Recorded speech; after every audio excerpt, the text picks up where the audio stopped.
اللہ کے نبی علیہ الصلوۃ والسلام کو اللہ نے بہت ساری روحانی طاقتوں سے نوازا. آپ کے معجزات اتنے ہیں کہ عقل حیران ہو جاتی ہے. لیکن روحانی اسپرچول پاور کے ساتھ ساتھ اللہ کریم نے نبی پاک علیہ الصلوۃ والسلام کو فزیکل پاور بھی کمال کا عطا فرمایا, جسمانی طاقت. آج لوگ کہتے ہیں نا یار بڑا طاقتور آدمی ہے, ہیوی ویٹ چیمپئن ہے. ارے بھائی وہ تو اتنے سارے وزن کو اٹھا لیتا ہے, بڑی دیوار گرا دیتا ہے. بڑے مقابلے ہوتے ہیں دنیا میں. اللہ کے نبی علیہ الصلوۃ والسلام کو اللہ نے کیسی طاقت دی تھی. پیارے آقا علیہ الصلوۃ والسلام عرب کے علاقوں میں تشریف لے جاتے, لوگوں کو اسلام کی طرف بلاتے, تبلیغ کرتے, دین کی طرف بلاتے. ایک بار نبی پاک علیہ الصلوۃ والسلام ایک جگہ سے گزرے تو ایک اس زمانے کا سب سے بڑا پہلوان, آج کی زبان میں ہیوی ویٹ چیمپئن, اس زمانے کا ورلڈ چیمپئن سمجھ لیں, پورے عرب میں اس سے بڑا پہلوان کوئی نہیں تھا. اس کا دعویٰ تھا کہ مجھے کوئی گرا ہی نہیں سکتا, مجھے کوئی پچھاڑ ہی نہیں سکتا. اچھا, نبی پاک علیہ الصلوۃ والسلام اسے اسلام کی دعوت دینے گئے تھے. پیارے آقا علیہ الصلوۃ والسلام, اس کا نام تھا رکانہ. پیارے آقا علیہ الصلوۃ والسلام نے کہا اے رکانہ ایمان لے آؤ, اللہ پر ایمان لے آؤ, اسلام قبول کر لو. اچھا, جو پہلوان ہوتا ہے نا اس کا دماغ بھی بعض اوقات پہلوانوں والا ہی ہوتا ہے. کہتا ٹھیک ہے میں مسلمان ہو جاؤں گا, پہلے آپ مجھ سے کشتی لڑیں اور کشتی میں مجھے گرا دیں, مجھ سے جیت جائیں, میں اسلام قبول کر لوں گا. کیسا عجب چیلنج تھا. اسلام کے دائی آئے ہیں, رب کے حبیب آئے ہیں, اسلام کی دعوت دینے آئے. پہلوان کہتا ہے کشتی لڑو مجھ سے. اللہ کے نبی علیہ الصلوۃ والسلام نے فرمایا ٹھیک ہے, مسکرا کر فرمایا قبول ہے. اب ذرا سوچئے سینیریو کیسا بن گیا ہوگا کہ اس زمانے کا ہیوی ویٹ چیمپئن سامنے نبی پاک علیہ الصلوۃ والسلام, صحابہ جمع ہو گئے, لوگ جمع ہو گئے کہ مقابلہ ہوگا. اب یہ مقابلے میں ہونا کیا ہے, ایوری بڈی اس وقت بہت ساری باتیں سوچ رہے ہوں گے. پیارے آقا علیہ الصلوۃ والسلام نے کیا کیا کہ جیسی کشتی شروع ہوئی, نبی پاک نے اس کو اٹھایا اور اٹھا کر پٹک دیا. اس کو موقع ہی نہیں ملا. تھوڑی دیر کے لیے تو حیران ہو گیا نا کہ میرے ساتھ یہ ہوا کیا. رکانہ کا دعویٰ یہ تھا کہ میری پیٹھ کوئی زمین پہ نہیں لگا سکتا, مگر نبی پاک نے اس کو پہلی باری میں اٹھا کے زمین پہ پٹک دیا. اچھا, پہلوان تھا, کہتا ہے مجھے سمجھ نہیں آئی میرے ساتھ کیا ہوا, مجھے دوبارہ کشتی لڑنی ہے, ایک بار پھر مجھے ہرا کر بتائیں. نبی پاک نے فرمایا دوبارہ کرتے ہیں. وہ دوبارہ آیا تیار ہو کے. آقا علیہ الصلوۃ والسلام نے پھر اس کو پہلی باری میں اٹھایا اور اٹھا کے پٹک دیا. وہ کچھ کر ہی نہیں سکا. پھر اور غصہ اور جوش, کہتا ہے مجھے تیسری بار مقابلہ کرنا ہے. نبی پاک نے فرمایا آ جاؤ, پھر شوق پورا کرنا. وہ خلاصہ عرض کر رہا ہوں, اللہ کے حبیب نے اٹھایا پھر اٹھا کر پٹک دیا. کہتا ہے خدا کی قسم آپ کی عجیب شان ہے, آج تک عرب کا کوئی پہلوان میری پیٹھ زمین تک نہیں لگا سکا اور آپ نے چشم زدن میں مجھے زمین پر پچھاڑ دیا ہے. سبحان اللہ. رکانہ نے کلمہ پڑھا اور مسلمان ہو گیا. تھوڑے عرصے کے بعد اسی کا بیٹا, بعض اوقات پہلوانوں کی پوری فیملی ہوتی ہے, یزید بن رکانہ, وہ بہت بڑا پہلوان, باپ کا بیٹا, اس کی گدی سنبھالی سمجھ لیں پہلوانی میں. 300 بکریاں لے کر نبی پاک کے پاس آیا.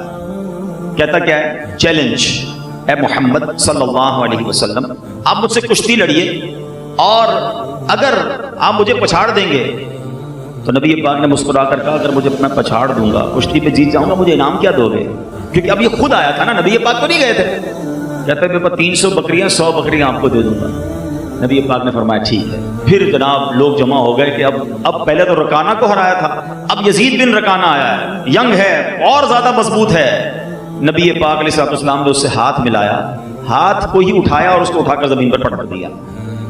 کہتا 100 بکریاں لے لے لیکن ایک اور موقع دیں. پھر کیا دو گے؟ دوسری 100 دوں گا. آج دوبارہ second fight, no fight. Actually fight تو ہوئی نہیں نا, فائٹ تو وہ ہو کہ ادھر سے بھی داؤ ہو ادھر سے بھی داؤ ہو. اسے کیا معلوم میں اس سے مقابلہ کر رہا ہوں جو زمین پر کھڑے ہو کر اشارہ کرے تو چاند ٹکڑے ہو جاتا ہے. اسے کیا معلوم یہ دعا کرے تو سورج پلٹ آتا ہے. میرے آقا کے لیے فائٹ کیا چیز تھی. پھر اٹھایا پھر پٹک دیا. 100 بکریاں دے کر کہتا ہے ایک اور موقع دیجئے, اگین ٹرائی کرنا چاہتا ہوں. کہا اب کیا دو گے؟ کہا یہ آخری 100 بھی دے دوں گا. تھرڈ فائٹ ہوتی ہے, تیسری بار اٹھا کر میرے آقا پٹک دیتے ہیں. 300 بکریاں دے کر کلمہ پڑھ کر مسلمان ہوتا ہے. آقا کیسے سخی ہیں, فرماتے 300 بکریاں میں واپس تمہیں تحفے میں دیتا ہوں. میرے کریم سے اگر قطرہ کسی نے مانگا در دریا بہا دیے ہیں، دربے بہا دیے ہیں۔ پیارے اسلامی بھائیوں، اللہ کریم نے روحانی طاقت کے ساتھ ساتھ اپنے حبیب کو جسمانی طاقت بھی ایسی عطا فرمائی۔ بڑا مشہور واقعہ ہے، علماء سے سنتے رہتے ہیں، غزوہ خندق کا موقع تھا، صحابہ کرام جو ہے وہ خندق کھود رہے تھے، کوئی ایگزیبیٹر نہیں منگوائے گئے تھے، کوئی مزدور نہیں منگوائے گئے تھے۔ ہمارے یہاں مسجد کے لیے صرف پیسے دینے ہوتے ہیں، کام مزدور کرتے ہیں۔ صحابہ کی شان دیکھو، اپنے ہاتھ سے کام کیا، ہاتھوں سے مسجد بنائی، نبی پاک نے خود اینٹیں لگائیں، اس طرح اسلام پھیلا ہے۔ اب غزوہ خندق کا موقع، کدالیں چلا رہے ہیں، اور پوزیشن کیا ہے، کیفیت کیا ہے، یہ وہی غزوہ خندق ہے جب نبی پاک کی بارگاہ میں ایک صحابی آئے تھے، کہا حضور بھوک سے برا حال ہے، اور اپنا کرتا اٹھایا تھا اور آقا کو اپنے پیٹ پر بندھا ہوا پتھر دکھایا تھا، اور اللہ کے حبیب کی شان دیکھو صلی اللہ تعالی علیہ وسلم،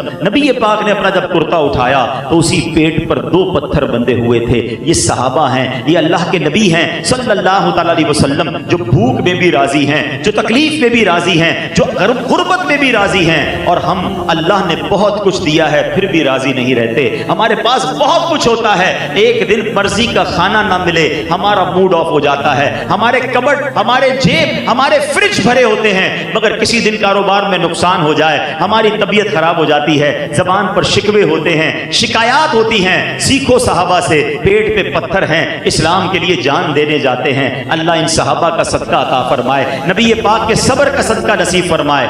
ایسی کیفیت میں تو کدال ہی نہیں اٹھتی بھائی، پیٹ پہ پتھر بندہ ہو تو کہاں سے بندہ زمین کھودے گا؟ صحابہ اس کیفیت میں زمین کھود رہے ہیں۔ اب کھودتے کھودتے ایک چٹان آ گئی، بڑی راکی اور بڑی خطرناک، کانکریٹ کی سمجھ لے پتھر آ گیا، سب نے کوشش کی، نہیں ٹوٹا۔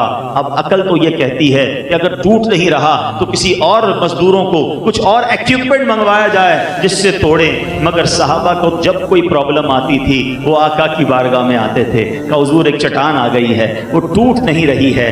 اللہ اکبر، اللہ کے حبیب علیہ السلام آتے ہیں، روایتوں میں لکھا آقا نے کدال اٹھائی، ایک روایت کے مطابق ایک ہی کدال ماری اور اس کو چورا چورا کر کے رکھ دیا، ایک روایت کے مطابق 3 بار مارا، چٹان بھی ٹوٹ گئی اور اس سے ایسا نور روشن ہوا کہ دور دور کے شہر اور محلات نظر آئے، اور یہ بھی بشارتیں تھیں کہ یہ شہر بھی بعد میں فتح ہو جائیں گے۔ تو بتانا مقصد کیا ہے کہ نبی پاک کو رب کریم نے عظیم طاقتوں سے نوازا تھا۔ ہو سکتا ہے کسی کے ذہن میں سوال آئے کہ جناب یہ ٹاپک تو بڑا اچھا ہے لیکن آج اس کو ڈسکس کرنے کی کیا وجہ ہے؟ میں نے بہت سوچ کر یہ موضوع آج سلیکٹ کیا ہے۔ آج دنیا میں کسی کے پاس طاقت آ جائے نا، چاہے وہ جسمانی طاقت ہو، چاہے اقتدار کی طاقت ہو، چاہے مال کی طاقت ہو، اس کے بعد ہوتا کیا ہے کہ اس کا انداز ہی بدل جاتا ہے، اس کا سٹائل ہی بدل جاتا ہے، اس کی تو ٹور ہی چینج ہو جاتی ہے۔ آج کل سنا ہے وہ باڈی بلڈنگ جو کرتے ہیں، جم شم جاتے ہیں، اس کے بعد وہ کپڑے بھی ایسے ہی پہن رہے ہوتے ہیں ذرا تاکہ سامنے والے کو نظر بھی آئے کہ حضرت نے کتنی محنت کی، اور ہر وقت لڑنے کے لیے تیار بھی ہوتے ہیں کہ تھوڑا سا ایک آدھا پنچ بھی دکھائیں کہ کیسا لگتا ہے، اتنی محنت سے بنایا ہے۔ طاقت آتے ہی لڑائی کا دل چاہتا ہے۔ اللہ کے حبیب کی طاقت آپ نے سن لی ہے، مگر حال یہ ہے کہ حضرت ابو امامہ رضی اللہ تعالیٰ عنہ کہتے ہیں کہ نبی پاک علیہ السلام جب اپنے کمرے سے باہر آئے، ایک بار اپنے کاشانہ نبوت سے باہر آئے تو سب صحابہ تعظیم کے لیے کھڑے ہو گئے ہیں۔ نبی پاک نے انہیں دیکھ کے پتہ کیا فرمایا؟ اس طرح نہ کھڑے ہوا کرو جس طرح اجمی لوگ کھڑے ہوتے ہیں، ایک دوسرے کی تعظیم کے لیے وہ لوگ کھڑے رہا کرتے ہیں۔ میں تو ایک بندہ ہوں اور بندے کی طرح کھاتا ہوں اور بندوں کی طرح بیٹھتا ہوں۔ انداز دیکھیں، عاجزی دیکھیں، انکساری دیکھیں۔ اللہ نے ہر قسم کے مقام سے نوازا تھا، مگر میرے آقا سب کے ساتھ عاجزی کے ساتھ پیش آتے تھے۔ مگر آج تھوڑا سا مقام، تھوڑا سا مرتبہ، تھوڑی سی طاقت، تھوڑا سا پیسہ مل جائے، بندہ اپنے ساتھ والوں کو پہچاننا بھول جاتا ہے۔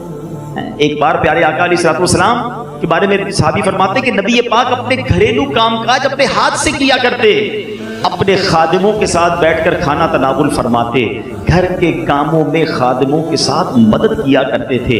ایک بار نبی پاک علیہ السلام کی بارگاہ میں ایک شخص آیا، اب ظاہر ہے نبی پاک اللہ کے حبیب ہیں، آپ کی ایک ہیبت ہے، آپ کو دیکھ کر وہ تھر تھر کانپنے لگا، پہلی بار دیدار مصطفیٰ صلی اللہ تعالیٰ علیہ وسلم کیا تھا۔ سبحان اللہ، اس کو نارملائز کیسے کیا، اس کو کول ڈاؤن کیسے کیا؟ اللہ کے نبی نبی فرماتے ہیں ڈرو مت، میں نہ کوئی بادشاہ ہوں، نہ کوئی حاکم، نہ کوئی جابر ہوں، میں تو قریش کی ایک عورت کا بیٹا ہوں جو خشک گوشت کی بوٹیاں کھایا کرتی ہے۔ اللہ اکبر، یہ انداز ہے میرے آقا علیہ الصلوۃ والسلام کا۔ آج اس موضوع کو ذکر کرنے کا مقصد یہ ہے کہ ارے آقا کی سیرت کا یہ پہلو سیکھ کر جاؤ کہ ہمیں بھی عاجزی اختیار کرنی ہے، ہمیں بھی انکساری اختیار کرنی ہے۔ اگر اللہ کریم نے کوئی نعمت دے دی ہے، اگر طاقت دی ہے، اگر شہرت دی ہے، اگر مال دیا ہے، اگر عزت دی ہے، تو وہ رب نے دی ہے۔ اس کا مطلب یہ نہیں کہ میرا انداز ہی بدل جائے، میری باتیں ہی بدل جائیں۔